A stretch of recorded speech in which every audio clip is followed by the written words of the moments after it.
प्यारे बच्चों, स्वागत है तुहाडा SS ਦੀ क्लास ਦੇ ਵਿੱਚ।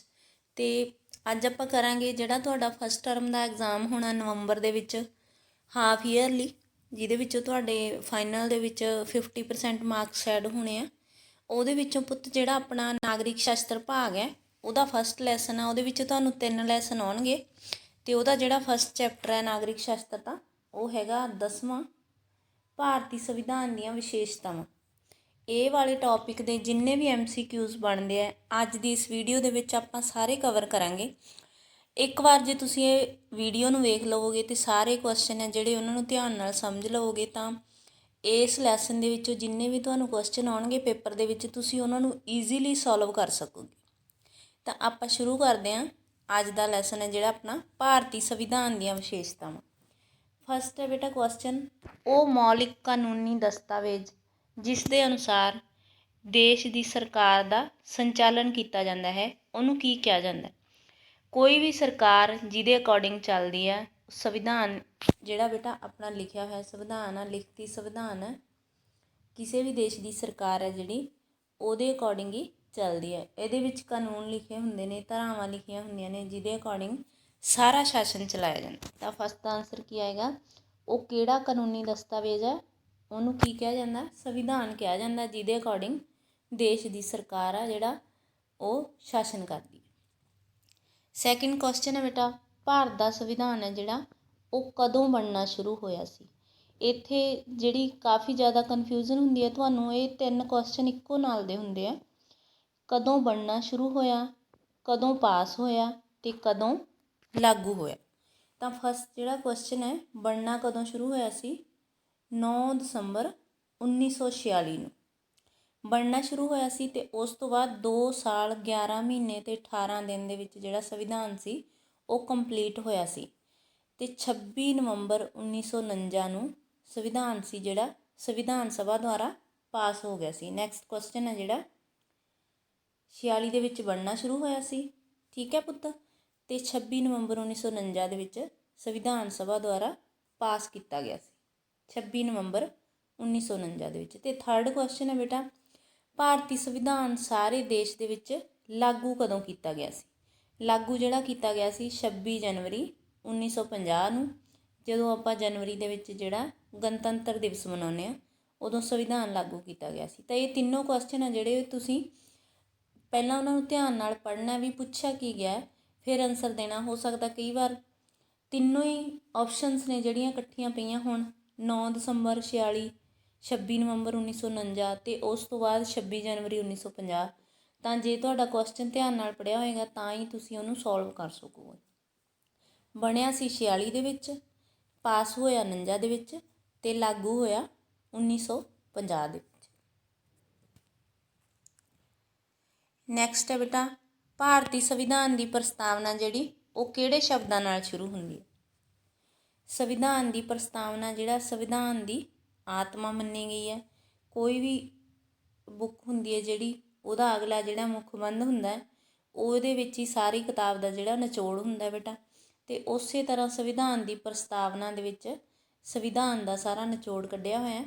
ਤਾਂ ਸੰਵਿਧਾਨ ਦੀ ਪ੍ਰਸਤਾਵਨਾ ਜਿਹੜੀ ਉਹ ਸ਼ੁਰੂ ਹੁੰਦੀ ਹੈ, ਅਸੀਂ ਭਾਰਤ ਦੇ ਲੋਕ ਭਾਰਤ ਨੂੰ ਸੰਪੂਰਨ ਪ੍ਰਭੂਸੱਤਾ ਸੰਪੰਨ ਲੋਕਤੰਤਰੀ ਗਣਰਾਜ ਘੋਸ਼ਿਤ ਕਰਦੇ ਹਾਂ। ਇਹ ਅਗਲੇ ਸ਼ਬਦ ਨੇ ਬੇਟਾ, ਜਿਹੜੇ ਸ਼ੁਰੂਆਤੀ ਸ਼ਬਦ ਨੇ ਉਹ ਇਹ ਨੇ, ਅਸੀਂ ਭਾਰਤ ਦੇ ਲੋਕ।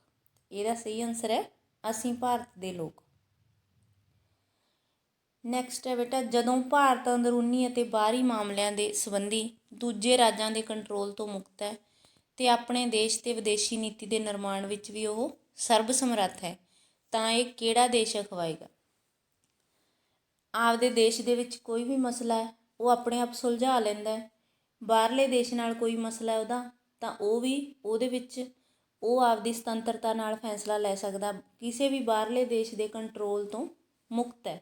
ਕੋਈ ਵੀ ਜਿਹੜਾ ਹੈਗਾ ਦੇਸ਼ ਹੈ ਉਹਦੇ ਉੱਪਰ ਰਾਜ ਨਹੀਂ ਕਰ ਰਿਹਾ ਤੇ ਆਪਣੇ ਦੇਸ਼ ਦੇ ਵਿੱਚ ਕਿਹੋ ਜਿਹੀ ਨੀਤੀ ਲਾਗੂ ਕਰਨੀ ਹੈ ਉਹਨੇ ਤੇ ਵਿਦੇਸ਼ਾਂ ਦੇ ਨਾਲ ਕਿਹੋ ਜਿਹੀ ਨੀਤੀ ਅਪਣਾਉਣੀ ਹੈ, ਇਹ ਸਾਰਾ ਕੁਛ ਹੁਣ ਜਿਹੜੇ ਦੇਸ਼ ਦੇ ਵਿੱਚ ਹੁੰਦਾ ਉਹਨੂੰ ਕਿਹੜਾ ਦੇਸ਼ ਕਿਹਾ ਜਾਂਦਾ ਹੈ? ਭਾਰਤ ਦੇ ਵਿੱਚ ਇਹ ਸਾਰੀਆਂ ਚੀਜ਼ਾਂ ਨੇ, ਤਾਂ ਇੱਥੇ ਭਾਰਤ ਨੂੰ ਕੀ ਕਿਹਾ ਜਾਂਦਾ? ਪ੍ਰਭੂ ਸੱਤਾ ਧਾਰੀ। ਜਦੋਂ ਹਰ ਇੱਕ ਮਾਮਲੇ ਦੇ ਵਿੱਚ ਜਿਹੜਾ ਭਾਰਤ ਹੈ ਉਹ ਸੁਤੰਤਰ ਹੈ ਤਾਂ ਇੱਥੇ ਇਹਨੂੰ ਕਿਹਾ ਜਾਵੇਗਾ ਪ੍ਰਭੂ ਸੱਤਾਧਾਰੀ ਦੇਸ਼। ਨੈਕਸਟ ਹੈ ਬੇਟਾ, ਭਾਰਤ ਰਾਜ ਵਿੱਚ ਕਿਸੇ ਵਿਸ਼ੇਸ਼ ਧਰਮ ਦੀ ਸਰਪ੍ਰਸਤੀ ਨਹੀਂ ਕੀਤੀ ਜਾਂਦੀ। ਧਰਮ ਦੇ ਆਧਾਰ 'ਤੇ ਨਾਗਰਿਕਾਂ ਨਾਲ ਵਿਤਕਰਾ ਨਹੀਂ ਕੀਤਾ ਜਾਂਦਾ। ਇੱਥੇ ਭਾਰਤ ਹੈ ਜਿਹੜਾ ਕਿਹੜਾ ਰਾਜ? ਨਿਰਪੱਖ, ਧਰਮ ਨਿਰਪੱਖ। ਜਦੋਂ ਧਰਮ ਦੀ ਗੱਲ ਚੱਲ ਪਈ ਵੀ ਧਰਮ ਦੀ ਸਰਪ੍ਰਸਤੀ, ਕਿਸੇ ਵੀ ਧਰਮ ਨੂੰ, ਭਾਰਤ ਦੇ ਵਿੱਚ ਕੋਈ ਵੀ ਰਾਜਕੀ ਧਰਮ ਹੈ, ਕਿਸੇ ਵੀ ਧਰਮ ਨੂੰ ਪ੍ਰਫੁੱਲਿਤ ਨਹੀਂ ਕੀਤਾ ਜਾਂਦਾ। ਸਾਰੇ ਧਰਮ ਹੈ ਜਿਹੜੇ ਬਰਾਬਰ ਹੈ। ਸਾਰੇ ਧਰਮ ਕੀ ਹੈ ਬੇਟਾ? ਆਪਣੀਆਂ ਆਪਣੀਆਂ ਸੰਸਥਾਵਾਂ ਖੋਲ੍ਹ ਸਕਦੇ ਨੇ ਅਤੇ ਆਪਣੇ ਜਿਹੜੇ ਪੂਜਾ ਕਰ ਸਕਦੇ ਨੇ, ਉਪਾਸਨਾ ਕਰ ਸਕਦੇ ਨੇ ਆਪਣੇ ਧਰਮ ਦੀ। ਤਾਂ ਉੱਥੇ ਕੀ ਹੈ, ਕਿਸੇ ਨਾਲ ਵੀ ਧਾਰਮਿਕ ਤੌਰ 'ਤੇ ਕੋਈ ਪੱਖਪਾਤ ਨਹੀਂ ਕੀਤਾ ਜਾਂਦਾ। ਉਹ ਦੇਸ਼ ਹੈ ਜਿਹੜਾ ਭਾਰਤ, ਉੱਥੇ ਹੈ ਧਰਮ ਨਿਰਪੱਖ ਦੇਸ਼। ਜਿਸ ਦੇਸ਼ ਦੇ ਵਿੱਚ ਸ਼ਾਸਨ ਦੀ ਸਰਵਉੱਚ ਸ਼ਕਤੀ ਜਿਹੜੀ ਲੋਕ ਹੁੰਦੇ ਹਨ, ਉਹ ਕਿਹੜਾ ਦੇਸ਼ ਅਖਵਾਉਂਦਾ? ਲੋਕ ਸ਼ਕਤੀ ਕਿਹਦੇ ਕੋਲੇ ਆ? ਲੋਕਾਂ ਕੋਲੇ। ਤਾਂ ਦੇਸ਼ ਕਿਹੜਾ ਹੋ ਗਿਆ? ਲੋਕਤੰਤਰੀ ਦੇਸ਼।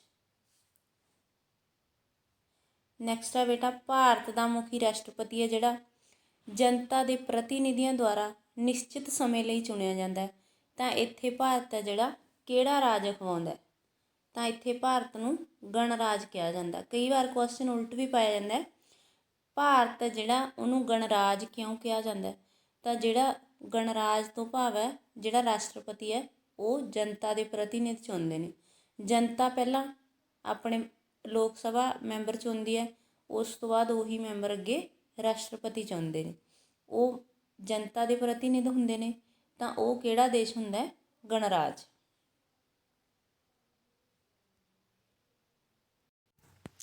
ਨੈਕਸਟ ਕੁਐਸਚਨ ਹੈ ਬੇਟਾ, ਸਮਾਜਵਾਦੀ, ਧਰਮ ਨਿਰਪੱਖ ਅਤੇ ਰਾਸ਼ਟਰ ਦੀ ਏਕਤਾ ਅਤੇ ਅਖੰਡਤਾ ਜਿਹੜੇ ਸ਼ਬਦ ਨੇ ਉਹ ਕਦੋਂ ਅਤੇ ਕਿਹੜੀ ਸੰਵਿਧਾਨਕ ਸੋਧ ਦੁਆਰਾ ਪ੍ਰਸਤਾਵਨਾ ਦੇ ਵਿੱਚ ਜੋੜੇ ਗਏ? ਇਹ ਬੇਟਾ ਸ਼ਬਦ ਨੇ ਜਿਹੜੇ ਇਹ ਪ੍ਰਸਤਾਵਨਾ ਦੇ ਵਿੱਚ ਬਾਅਦ ਦੇ ਵਿੱਚ ਜੋੜੇ ਗਏ ਸੀ। ਅਤੇ ਸੰਵਿਧਾਨ ਦੇ ਵਿੱਚ ਕੋਈ ਵੀ ਜਿਹੜੀ ਸੋਧ ਕੀਤੀ ਜਾਂਦੀ ਆ ਉਹ ਆਰਟੀਕਲ 368 ਦੇ ਤਹਿਤ ਹੁੰਦੀ ਹੈ ਪੁੱਤ। ਅਤੇ ਜਿਵੇਂ ਕਿਹਾ ਜਾਂਦਾ ਨਾ ਵੀ ਸੰਵਿਧਾਨ ਦੇ ਵਿੱਚ ਕੋਈ ਸੋਧ ਕਰਕੇ ਕੋਈ ਨਵਾਂ ਆਰਟੀਕਲ ਜੋੜਿਆ ਜਾਂਦਾ ਤਾਂ ਉਹਨੂੰ ਆਪਾਂ ਉੱਥੇ ਕਹਿੰਦੇ ਹਾਂ ਵੀ ਜਿਹੜਾ ਸਾਡਾ ਸੰਵਿਧਾਨ ਹੈ ਉਹ ਲਚਕੀਲਾ ਅਤੇ ਕਠੋਰ ਸੰਵਿਧਾਨ ਹੈ, ਵੀ ਲਚਕੀਲਾ ਸੰਵਿਧਾਨ ਹੈ ਜਿਹਦੇ ਵਿੱਚ ਸੋਧ ਕੀਤੀ ਜਾ ਸਕਦੀ। ਅਤੇ ਇਹਦਾ ਜਿਹੜਾ ਆਨਸਰ ਹੈ ਉਹ ਹੈ ਬੇਟਾ 1976 ਦੇ ਵਿੱਚ 42ਵੀਂ ਸੋਧ ਰਾਹੀਂ ਸੰਵਿਧਾਨ ਦੀ ਪ੍ਰਸਤਾਵਨਾ ਦੇ ਵਿੱਚ ਨਵੇਂ ਸ਼ਬਦ ਜੋੜੇ ਗਏ ਸੀ, ਸਮਾਜਵਾਦੀ, ਧਰਮ ਨਿਰਪੱਖ ਅਤੇ ਰਾਸ਼ਟਰ ਦੀ ਏਕਤਾ ਅਤੇ ਅਖੰਡਤਾ। ਇਹ ਜਿਹੜੀ 42ਵੀਂ ਸੋਧ ਹੋਈ ਸੀ 1976 ਦੇ ਵਿੱਚ ਬੇਟਾ, ਇਹਨੂੰ ਮਿੰਨੀ ਸੰਵਿਧਾਨ ਵੀ ਕਿਹਾ ਜਾਂਦਾ। ਇਹਦੇ ਵਿੱਚ ਇਹ ਸ਼ਬਦ ਤਿੰਨੇ ਜੋੜੇ ਗਏ ਸੀਗੇ ਅਤੇ ਉਸ ਤੋਂ ਬਾਅਦ 10 ਮੌਲਿਕ ਕਰਤੱਵ ਵੀ ਇਸੇ ਸੋਧ ਰਾਹੀਂ ਜੋੜੇ ਗਏ ਸੀ। ਸੰਸਦ ਦੀ ਸਰਵਉੱਚਤਾ ਲਈ ਵੀ ਯਤਨ ਕੀਤੇ ਗਏ ਸੀ। 3 ਸ਼ਬਦ ਹੈ ਜਿਹੜੇ ਉਹ ਹੈ ਮਿੰਨੀ ਸੰਵਿਧਾਨ। 42ਵੀਂ ਸੋਧ ਤੁਸੀਂ ਯਾਦ ਰੱਖਣੀ ਹੈ, ਇਹਨੂੰ ਮਿੰਨੀ ਸੰਵਿਧਾਨ ਵੀ ਕਿਹਾ ਜਾਂਦਾ ਹੈ। ਇਸ ਸਮੇਂ ਕਾਫੀ ਜਿਹੜੀਆਂ ਸੋਧਾਂ ਸੀ ਉਹ ਹੋਈਆਂ ਸੀ। ਨੈਕਸਟ ਹੈ ਪੁੱਤ, ਭਾਰਤੀ ਸੰਵਿਧਾਨ ਵਿੱਚ ਕਿੰਨੇ ਅਨੁਛੇਦ ਨੇ ਅਤੇ ਕਿੰਨੀਆਂ ਅਨੁਸੂਚੀਆਂ ਨੇ? 395 ਅਨੁਛੇਦ ਅਤੇ 12 ਅਨੁਸੂਚੀਆਂ। ਹੁਣ ਸਮੇਂ-ਸਮੇਂ 'ਤੇ ਇਹਦੇ ਵਿੱਚ ਨਾਲ ਹੋਰ ਵੀ ਜੋੜੇ ਜਾ ਰਹੇ ਨੇ, ਪਰ ਅੱਗੇ ਇਹਨਾਂ ਦੇ ਭਾਗ ਬਣਾਏ ਜਾ ਰਹੇ ਨੇ। ਨਵੀਆਂ ਸੋਧਾਂ ਜਿਹੜੀਆਂ ਕੀਤੀਆਂ ਜਾ ਰਹੀਆਂ ਨੇ ਉਹਨਾਂ ਦੇ ਅੱਗੇ A ਜਾਂ B ਕੋਈ ਵੀ ਨਾਮ ਦੇ ਕੇ ਸੋਧਾਂ ਕੀਤੀਆਂ ਜਾ ਰਹੀਆਂ ਨੇ। ਤਾਂ ਮੂਲ ਜਿਹੜੇ ਨੇਗੇ 395 ਅਨੁਛੇਦ ਅਤੇ 12 ਅਨੁਸੂਚੀਆਂ। ਭਾਰਤੀ ਸੰਵਿਧਾਨ ਹੈ ਜਿਹੜਾ ਉਹ ਕਿਹੋ ਜਿਹਾ ਹੈ? ਲਚਕੀਲਾ ਅਤੇ ਕਠੋਰ ਵੀ ਹੈ, ਲੰਬਾ ਅਤੇ ਵਿਸਤ੍ਰਿਤ ਵੀ ਹੈ। ਬਹੁਤ ਜ਼ਿਆਦਾ ਲੰਬਾ ਵੀ ਹੈ, ਵਿਸ਼ਾਲ ਵੀ ਹੈ, ਲਚਕੀਲਾ ਵੀ ਹੈ, ਸੋਧ ਈਜ਼ੀਲੀ ਕੀਤੀ ਜਾ ਸਕਦੀ ਹੈ ਅਤੇ ਕਠੋਰ ਵੀ। ਇਹ ਭਾਰਤੀ ਸੰਵਿਧਾਨ ਦੀਆਂ ਵਿਸ਼ੇਸ਼ਤਾਵਾਂ ਨੇ। ਤਾਂ ਇਹਦਾ ਜਿਹੜਾ ਆਨਸਰ ਹੈ ਬੇਟਾ ਉਹ ਆਏਗਾ ਦੋਵੇਂ। ਜਦੋਂ ਇਹ ਦੋਵੇਂ ਵਿਸ਼ੇਸ਼ਤਾਵਾਂ ਸੰਵਿਧਾਨ ਦੇ ਵਿੱਚ ਹੈਗੀਆਂ ਨੇ ਤਾਂ ਪਿੱਛੇ ਕੀ ਹੈ, ਕਈ ਵਾਰ ਅਸੀਂ ਕੀ ਕਰਦੇ ਹਾਂ, ਫਸਟ ਦੇਖਿਆ ਲਚਕੀਲਾ ਅਤੇ ਕਠੋਰ, ਹਾਂਜੀ ਸਾਨੂੰ ਪਤਾ ਇਹ 'ਤੇ ਟਿਕ ਲਾ ਦਿਓ, ਇਹ ਵੀ ਨਹੀਂ ਦੇਖਣਾ, ਇਹ ਵੀ ਨਹੀਂ ਦੇਖਣਾ। ਤਾਂ ਕੀ ਹੈ, ਇੱਥੇ ਜਿਹੜਾ ਤੁਹਾਡਾ ਆਨਸਰ ਹੈ ਉਹ ਰੋਂਗ ਹੋ ਜਾਏਗਾ। ਨੈਕਸਟ ਹੈ ਪੁੱਤ, ਕਿਹੜੀ ਸਰਕਾਰ ਦੇ ਵਿੱਚ ਸ਼ਕਤੀਆਂ ਦੀ ਜਿਹੜੀ ਵੰਡ ਕੀਤੀ ਹੁੰਦੀ ਹੈ? ਸੁਤੰਤਰ ਨਿਆਂਪਾਲਿਕਾ ਅਤੇ ਸੰਵਿਧਾਨ ਦੀ ਸਰਵਉੱਚਤਾ ਅਤੇ 2 ਸਦਨੀ ਵਿਧਾਨਪਾਲਿਕਾ ਆਦਿ ਲੱਛਣ ਹੁੰਦੇ। ਜਿਹੜੀ ਸੰਘਾਤਮਕ ਸਰਕਾਰ ਹੈ, ਸਾਡੀ ਸਰਕਾਰ ਹੈ ਭਾਰਤ ਦੀ, ਉਹਦੇ ਵਿੱਚ ਕੀ ਹੈ,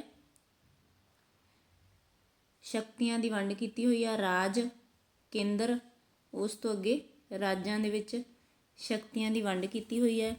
ਨਿਆਂਪਾਲਕ ਹੈ ਜਿਹੜੀ, ਉਹਨੂੰ ਅਲੱਗ ਸੁਤੰਤਰ ਰੱਖਿਆ ਹੋਇਆ ਹੈ। ਉਸ ਤੋਂ ਬਾਅਦ ਕੀ ਹੈ, ਜਿਹੜੀ ਇਹ ਹੈ ਸੰਸਦ, ਉਹ 2 ਸਦਨੀ ਹੈ, ਲੋਕ ਸਭਾ ਅਤੇ ਰਾਜ ਸਭਾ।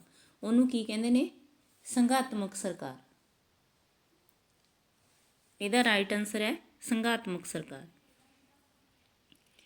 ਨੈਕਸਟ ਹੈ ਬੇਟਾ, ਜਿਸ ਤਰ੍ਹਾਂ ਸੰਯੁਕਤ ਰਾਜ ਅਮਰੀਕਾ ਦੇ ਵਿੱਚ ਦੋਹਰੀ ਨਾਗਰਿਕਤਾ ਹੈ, ਉਸ ਤਰ੍ਹਾਂ ਭਾਰਤ ਦੇ ਵਿੱਚ ਕਿਹੜੀ ਨਾਗਰਿਕਤਾ ਦਾ ਸਿਧਾਂਤ ਅਪਣਾਇਆ ਗਿਆ ਹੈ? ਭਾਰਤ ਦੇ ਵਿੱਚ ਇਕਹਿਰੀ ਨਾਗਰਿਕਤਾ ਦਾ ਸਿਧਾਂਤ ਅਪਣਾਇਆ ਗਿਆ ਹੈ। ਮਤਲਬ ਜਿਵੇਂ ਅਮਰੀਕਾ ਦੇ ਵਿੱਚ ਇੱਕ ਤਾਂ ਉਸ ਦੇਸ਼ ਦੀ ਨਾਗਰਿਕਤਾ ਲੈਣੀ ਪੈਂਦੀ ਹੈ, ਦੂਸਰਾ ਉਸ ਸਟੇਟ ਦੀ ਨਾਗਰਿਕਤਾ ਲੈਣੀ ਪੈਂਦੀ ਹੈ ਜਿੱਥੇ ਕੋਈ ਰਹਿ ਰਿਹਾ, ਤਾਂ ਉਹ ਕੀ ਹੋ ਗਿਆ, ਦੋਹਰੀ ਨਾਗਰਿਕਤਾ। ਭਾਰਤ ਦੇ ਵਿੱਚ ਆਪਣੇ ਸਟੇਟ ਦੇ ਵਿੱਚ ਵੀ ਸਾਡੀ ਉਹੀ ਨਾਗਰਿਕਤਾ ਹੈ। ਜੇ ਅਸੀਂ ਸਟੇਟ ਤੋਂ ਬਾਹਰ ਕਿਸੇ ਦੂਜੇ ਸਟੇਟ ਦੇ ਵਿੱਚ ਜਾਣਾ ਤਾਂ ਉੱਥੇ ਸਾਨੂੰ ਨਾਗਰਿਕਤਾ, ਦੂਰੀ ਨਾਗਰਿਕਤਾ ਦੀ ਲੋੜ ਨਹੀਂ ਪੈਂਦੀ। ਸਾਡਾ ਆਧਾਰ ਕਾਰਡ ਹੈ, ਸਾਡਾ ਪ੍ਰੂਫ ਹੈ ਸਾਡੇ ਕੋਲੇ, ਤਾਂ ਉਹ ਇਕਹਿਰੀ ਨਾਗਰਿਕਤਾ ਭਾਰਤ ਦੇ ਵਿੱਚ ਅਪਣਾਈ ਹੋਈ ਹੈ। ਸਾਰੇ ਮਹੱਤਵਪੂਰਨ ਵਿਸ਼ੇ ਨੇ ਜਿਹੜੇ ਕਿਹੜੀ ਸੂਚੀ ਦੇ ਵਿੱਚ ਸ਼ਾਮਲ ਕੀਤੇ ਗਏ?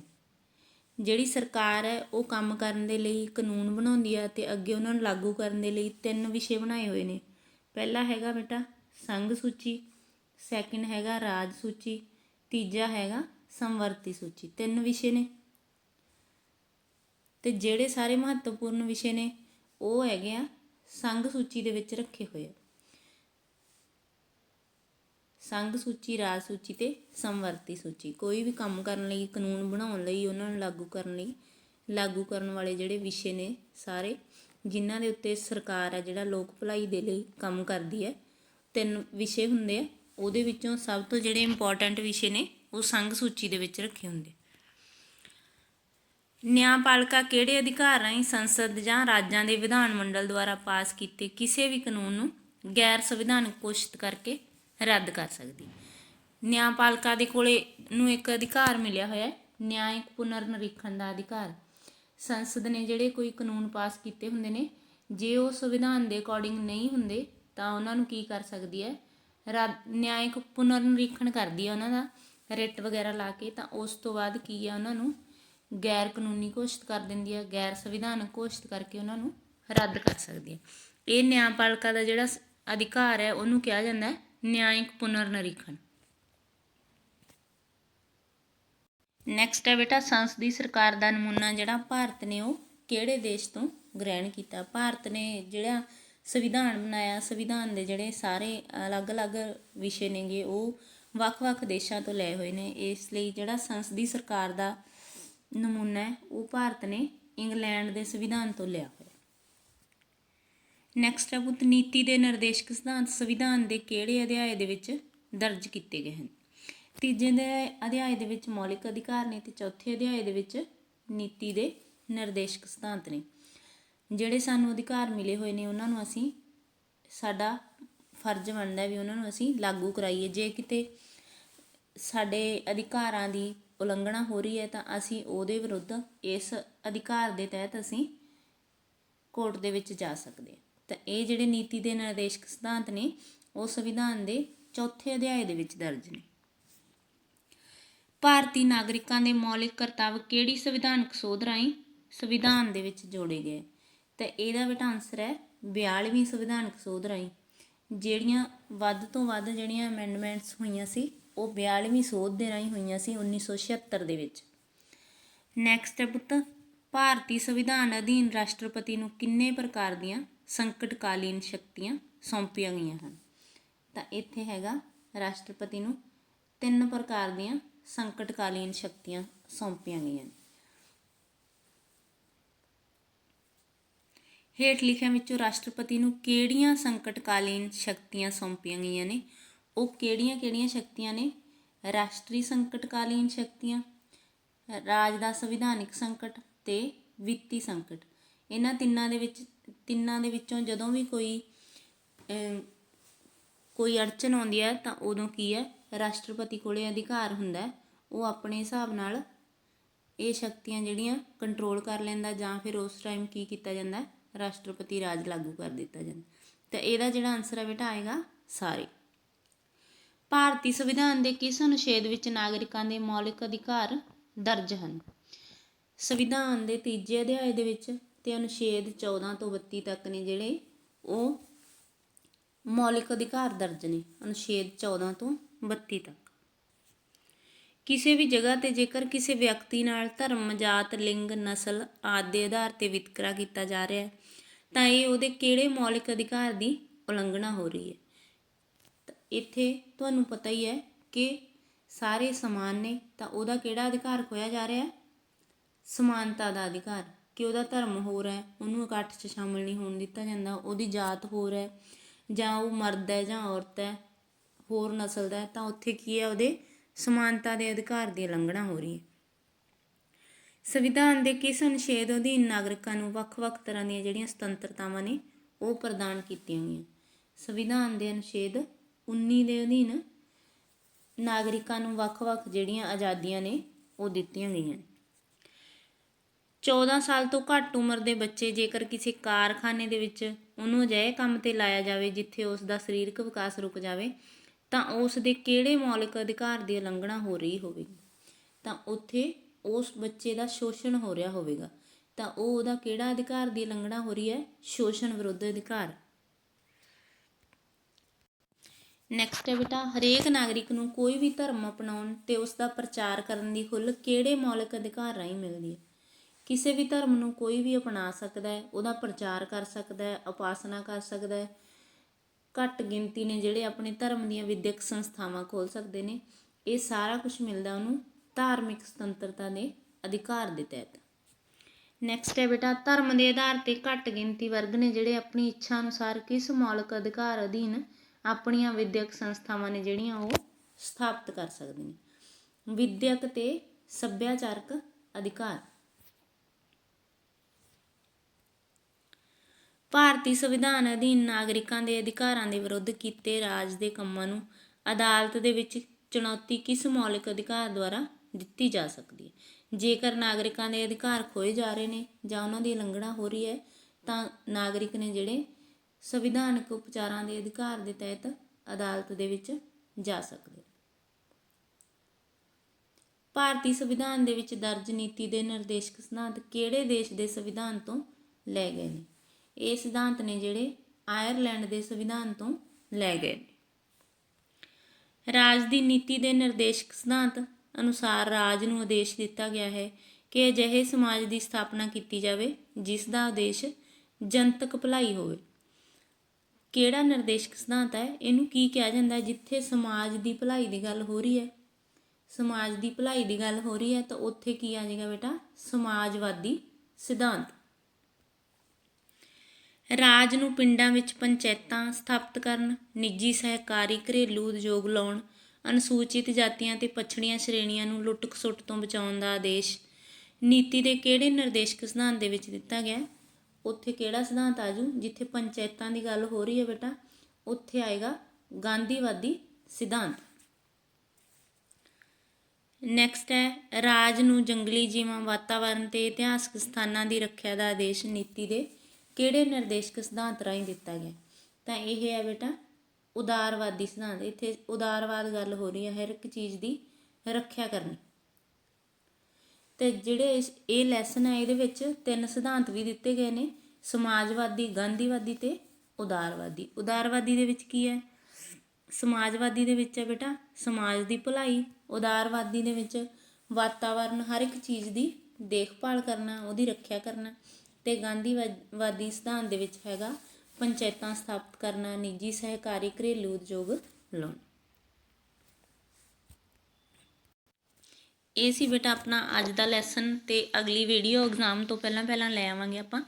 ਨੈਕਸਟ ਲੈਸਨ ਹੈ ਜੋ 11ਵਾਂ, ਉਹਦੇ ਕੁਐਸਚਨ MCQs ਟਾਈਪ। ਤੇ ਉਮੀਦ ਹੈ ਕਿ ਤੁਹਾਡੇ ਲਈ ਇਹ ਜਿਹੜਾ ਟੌਪਿਕ ਹੈ ਐਗਜ਼ਾਮੀਨੇਸ਼ਨ ਪੁਆਇੰਟ ਆਫ ਵਿਊ ਤੋਂ ਕਾफ़ੀ ਜ਼ਿਆਦਾ ਲਾਹੇਵੰਦ ਰਹੇਗਾ। Thanks for watching. Please like, share and subscribe my channel.